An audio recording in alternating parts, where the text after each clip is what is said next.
सोचिए, आप अपनी कार से या बाइक से लेट नाइट को घर जा रहे हो और आपको सुनसान सड़क में एक खूबसूरत सी लड़की मिले जो आपसे लिफ्ट मांग रही हो। आप इंसानियत के खातिर उसकी मदद करना चाहते हैं, लेकिन आपके मन में कई सवाल भी आ रहे हैं। पहला, कि ऐसी सुनसान जगह जहां ना तो कोई घर है और ना ही कोई दुकान, ये लड़की यहां कर क्या रही है? और इससे बड़ा सवाल ये है कि कहीं ये चोर लुटेरों वाली टीम की मेंबर तो नहीं, या फिर आपको तो ये भी नहीं पता कि वो लड़की कोई इंसान है या नहीं। ऐसी एक कहानी हमारे साथ शेयर करी है हेमंता राजकुमार ने, जो कि आसाम के रहने वाले हैं। ये कहानी हमारे साथ शेयर करने के लिए आपका धन्यवाद। तो बिना किसी वेट के चलिए सुनते हैं कहानी एक दुल्हन की।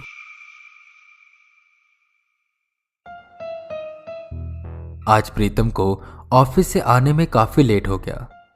बेचारा करता भी क्या, असाइनमेंट पूरा करने से पहले बॉस ऑफिस से जाने नहीं दे रहा था, और बॉस की बात मानना तो बहुत जरूरी है। अभी 1 महीने पहले ही उसकी जॉब लगी थी। अरे यार, आज रिया के साथ डेट पर भी तो जाना था। 8 बजे का टाइम दिया था उसने, अब तो 11 बज चुके हैं।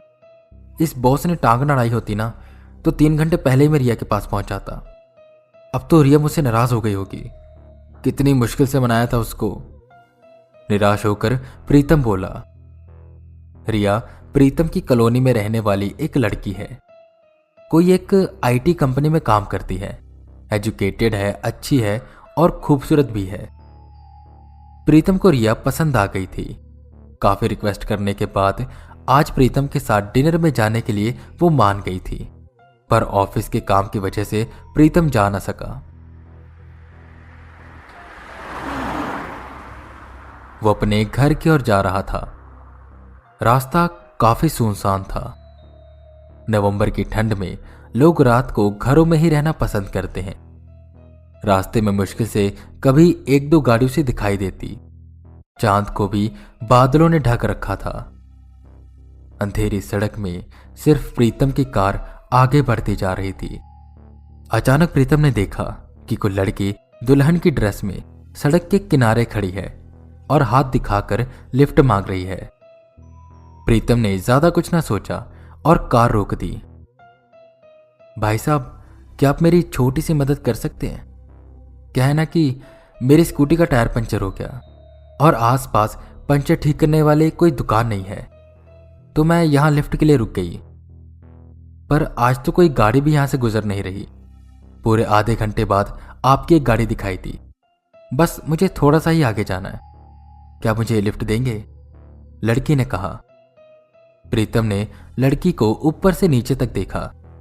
लड़की का चेहरा तो घूंघट से ढका हुआ था, पर उसके हाथों को देखकर ही पता चल रहा था कि लड़की काफी गोरी होगी और जरूर खूबसूरत भी।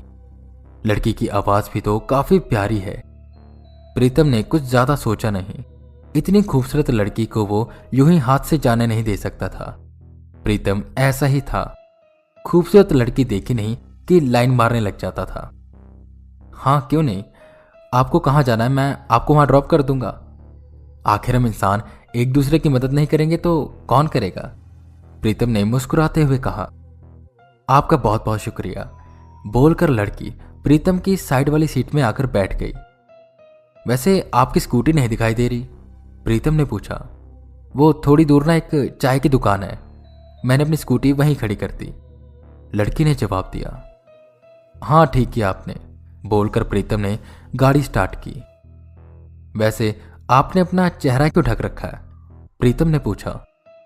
वो मेरी शादी है ना, अपने पति से पहले किसी और को अपना चेहरा दिखाना अशुभ माना जाता है, इसलिए मैंने अपना चेहरा ढक रखा है, लड़की ने जवाब दिया। मैं आपको एक बात कहूं, बुरा मत मानिएगा, प्रीतम ने कहा। यह शुभ अशुभ कुछ नहीं होता, बस अंधविश्वास है लोगों का। अब कोई आपका चेहरा देख लेगा तो आपकी खूबसूरती कम थोड़ी हो जाएगी, कहकर प्रीतम मुस्कुराने लगा। प्रीतम की बात सुन के लड़की ने एक क्रीपी सी स्माइल करी और बोली, कोई मानता है, कोई नहीं मानता। कोई कोई जो पहले नहीं मानते थे, उनके साथ कुछ ऐसा हो जाता है कि वो मानने लगते हैं, और कुछ लोग जो नहीं मानते हैं उनके साथ कभी कुछ ऐसा भी हो जाता है कि मानने ना मानने के लिए वो जिंदा ही नहीं बचते। प्रीतम इन सब बातों पर या भूत प्रेतों पर बिल्कुल विश्वास नहीं करता था। फिर भी लड़की की वो क्रीपी स्माइल देखकर और उसकी बातें सुनकर प्रीतम थोड़ा सा डर गया। आप मुझे डराने की कोशिश मत कीजिए, मैं डरने वालों में से नहीं हूं। वैसे आपकी शादी है तो आप इस सड़क में अकेली क्या कर रही थी? प्रीतम ने पूछा। एक्चुअली जिस लड़के से मैं प्यार करती थी वो मेरी मॉम डैड को पसंद नहीं आया, सो मैं भाग के शादी करने जा रही थी कि स्कूटी पंचर हो गई, लड़की ने कहा। ओह, वैसे हमने इतनी सारी बातें कर ली, पर मैं तो आपका नाम पूछना ही भूल गया। प्रीतम ने बोला। कोई बात नहीं, अभी पूछ लेता हूं। तो बताइए आपका नाम क्या है? घर में सब मुझे प्यार से मिन्नू बुलाते हैं, लड़की ने कहा। ओह नाइस नेम, पर आपका असली नाम क्या है? I am Pritam by the way. नाम जान के आप करोगे क्या? मीनू ने हंसते हुए कहा। वैसे आपकी कार काफी अच्छी है, नहीं है क्या? हाँ, ब्रांड न्यू है, 3 हफ्ते पहले ली है। अपने पैसों से या किसी और के पैसों से? मीनू ने होठों पर एक स्माइल लाते हुए पूछा। ऑफ कोर्स अपने पैसों से, मेहनत से कमाया मैंने, आजकल पैसे मांगने से थोड़ी मिलते हैं। प्रीतम ने भी हंसते हुए जवाब दिया। हाँ, पर चुराया या लूटा तो जा सकता है ना, लड़की ने कहा। तो क्या कहना चाहते हो आप, कि मैं चोर हूं? हाँ, ये पैसे आपने चुराए हैं और शायद मुझसे ही चुराए हैं। मीनू की बात सुनकर प्रीतम ने उसकी ओर देखा। मीनू के होठों पर एक अजीब सी मुस्कान थी। आप ये क्या बकवास? प्रीतम की बात खत्म होने से पहले ही मीनू ने उसे टोकते हुए बोला। आपको याद तो होगा ना कि मैंने आपसे क्या कहा था? क्या? प्रीतम ने गुस्से से पूछा। यही कि मेरा चेहरा दिखाना अशुभ हो सकता है, पर मैं ये तो बताना भूल ही गई कि अशुभ मेरे लिए या आपके लिए। रवि, ये कहकर मीनू जोर जोर से हंसने लगी। रवि नाम सुन के प्रीतम को तो मानो बिजली का झटका सा लग गया। कौन हो तुम? प्रीतम ने हकलाते हुए पूछा। मीनू ने एक क्रीपी सी स्माइल की और अपना घूंघट उठा दिया। मनीषा, तुम यहां कैसे? तुम्हें क्या लगा मैं मर गई थी? देखो मनीषा, मैं तुम्हारे सारे पैसे लौटा दूंगा। देखो तुम। बात सिर्फ पैसों की नहीं है रवि, विश्वास की है, मीनू ने गुस्से से बोला। तुम्हें याद तो होगा ही कि तुम मुझसे कितना प्यार करते, एक्चुअली कितना प्यार करने का दिखावा करते थे। यह बात है 6 महीने पहले की, जब रवि यानी कि प्रीतम पहली बार मनीषा से मिला था। प्रीतम कुछ काम ढूंढने के लिए दिल्ली आया था और मनीषा दिल्ली की ही थी। वैसे वो दोनों पहली बार ऑनलाइन डेटिंग ऐप के जरिए मिले थे। मनीषा को प्रीतम काफी पसंद आ गया था और प्रीतम को मनीषा का पैसा। मनीषा के पापा दिल्ली के जाने माने बिजनेसमैन थे। प्रीतम ने अपना नाम डेटिंग ऐप की प्रोफाइल पर रवि रखा था और मनीषा को भी अपना नाम रवि ही बताया था। मनीषा 3 महीनों में ही रवि से बेइंतहा प्यार करने लगी और रवि ने भी प्यार का नाटक बहुत ही अच्छे से किया। लेकिन जब रवि मनीषा का हाथ मांगने उसके घर गया तो उसके पापा ने साफ साफ मना कर दिया, क्योंकि ना तो रवि के पास कोई जॉब थी और ना वो किसी रिच फैमिली से बिलोंग करता था। मनीषा के पेरेंट्स ने रिश्ते के लिए साफ मना कर दिया और मनीषा का घर से बाहर निकलना भी बंद करवा दिया ताकि वो रवि से मिल ना सके। मनीषा के पापा एक समझदार आदमी थे। उन्होंने रवि से मिलते ही पता लगा लिया कि रवि एक अच्छा लड़का नहीं है, पर मनीषा रवि के प्यार में अंधी हो चुकी थी। जो पेरेंट्स बचपन से मनीषा के लिए हीरो थे, वही पेरेंट्स आज मनीषा को विलन लगने लगे थे। मनीषा के पापा ने उसकी सगाई नलीम नाम के लड़के से करवा दी। नलीम एक यूनिवर्सिटी में प्रोफेसर था और उसके पापा, जो कि उसी यूनिवर्सिटी के रिटायर्ड प्रोफेसर थे। वो मनीषा के पापा के अच्छे दोस्त थे। नलीम एक अच्छा लड़का था और मनीषा उसे काफी पसंद आई थी, पर मनीषा के इरादे कुछ और ही थे। मनीषा ने रवि के साथ मोबाइल में बात करते हुए प्लान बनाया और शादी के ही दिन किसी की परवाह किए बगैर दुल्हन की ड्रेस में रवि के साथ भाग गई। ट्रेन आके हरावाला स्टेशन में रुकी। रवि ने अपना घर उत्तराखंड में बताया था। शाम हो चुकी थी, सूरज ढलने में कुछ ही देर बाकी था। मनीषा तुम यहीं रुको, मैं घर जाने के लिए गाड़ी का बंदोबस्त करता हूं। मनीषा को स्टेशन की एक बेंच पर बैठा के रवि ने बोला, एक काम करो, तुम अपने साथ जो पैसे और गहने लाई हो वो मुझे दे दो। पैसों और गहनों के साथ तुम्हारा यहाँ अकेले बैठना सेफ नहीं है। कोई नहीं, मैं भी तुम्हारे साथ ही चलती हूँ, मनीषा ने कहा। नहीं नहीं, तुम काफी थक गई हो, 5 मिनट यहाँ आराम करो, मैं अभी आता हूँ। कहकर रवि पैसे और ज्वेलरी का बैग अपने साथ लेकर स्टेशन से बाहर निकल गया। 10 मिनट हो गए, आधा घंटा हो गया, सूरज डूब गया, पर रवि लौटकर नहीं आया। दूसरी तरफ रवि अपने असली घर हैदराबाद के लिए निकल चुका था। मनीषा अपने साथ 2 लाख रुपए और लगभग 10 लाख के गहने लेकर आई थी। हैदराबाद पहुंचकर रवि ने 4 लाख की रिश्वत देकर नौकरी ली और बाकी पैसों से एक कार खरीद ली। मुझे माफ कर दो मनीषा, मैं तुम्हारे सारे पैसे लौटा दूंगा, प्रीतम ने कहा। पैसे? बात सिर्फ पैसों की नहीं है रवि, तुम जानते भी हो जब तुम मुझे वहां अकेला छोड़कर चले गए उसके बाद मेरे साथ क्या क्या हुआ। नहीं जानते ना, तो सुनो। अपनी कहानी सुनाते सुनाते मनीषा उस पल में पहुंच गई जब उसके साथ ये सब हुआ था। अंधेरा हो चुका था और रवि के लौटकर आने के नामो निशान नहीं थे, पर फिर भी मनीषा उम्मीद लगाई बैठी थी कि रवि बस अभी आने ही वाला होगा। तब स्टेशन पर 4 बदमाश आए। उन चारों ने दारू पी रखी थी। मनीषा को अकेली देख वो लोग उसके साथ बदतमीजी करने लगे। एक ने तो मनीषा का हाथ भी पकड़ लिया।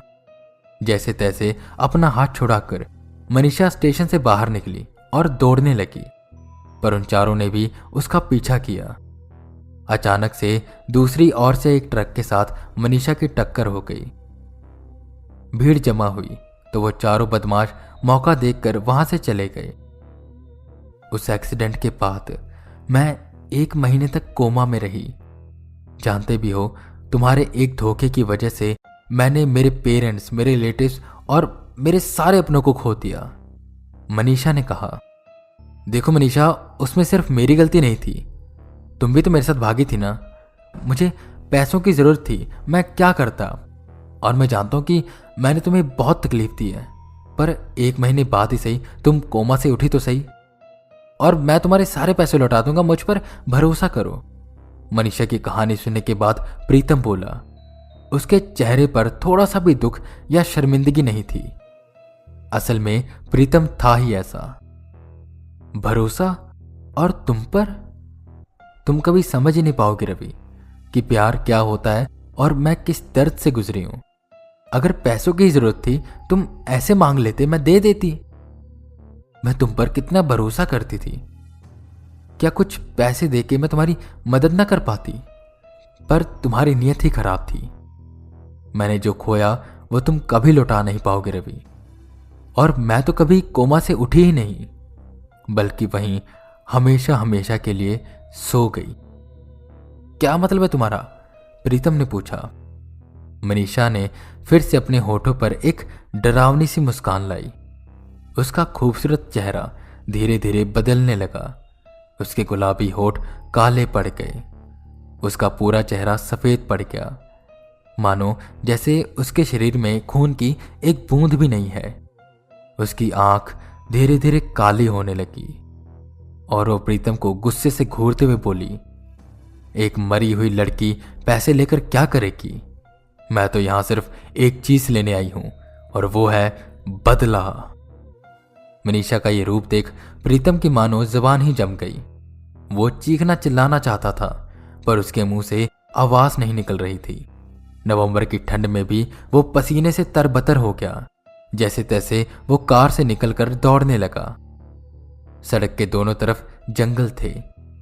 प्रीतम जंगल में जाकर एक पेड़ के पीछे छुप गया और हांफने लगा। उसके सर के ऊपर से एक आवाज आई। प्रीतम ने सर ऊपर करके देखा तो मनीषा उसी पेड़ की एक टहनी पर उल्टा लटक कर रवि की ओर देखते हुए मुस्कुरा रही थी। प्रीतम को अपनी छाती के बाईं ओर जोर से दर्द महसूस हुआ। उसकी आंखों के सामने धीरे धीरे अंधेरा छा गया। अगले दिन पुलिस को अलग अलग जगहों में 5 लाशें मिली। एक प्रीतम की और बाकी 4 उन बदमाशों की जिन्होंने मनीषा के साथ स्टेशन में छेड़छाड़ की थी। और उन 5 की मौत की वजह हार्ट अटैक थी, पर उनमें से किसी को भी हार्ट की प्रॉब्लम नहीं थी। आई होप आपको एपिसोड पसंद आया होगा। अगर पसंद आया है तो प्लीज इसे शेयर करिए। और हेमंता, ये कहानी हमारे साथ शेयर करने के लिए आपका धन्यवाद। अगर आप भी अपनी कहानी शेयर करना चाहते हैं तो आप उसे मेल कर सकते हैं horrortapestories@gmail.com या हमारे इंस्टाग्राम अकाउंट पर हॉरर टेप हिंदी। और हाँ, फॉलो जरूर करिएगा। और अगर आपको हॉरर टेप पॉडकास्ट पसंद आता है तो प्लीज इसे रेटिंग्स दीजिए, शेयर करिए और फॉलो भी करिए। मैं वीके रावत फिर मिलूंगा आपको एक नए एपिसोड के साथ। तब तक के लिए बने रहे हमारे साथ और सुनते रहें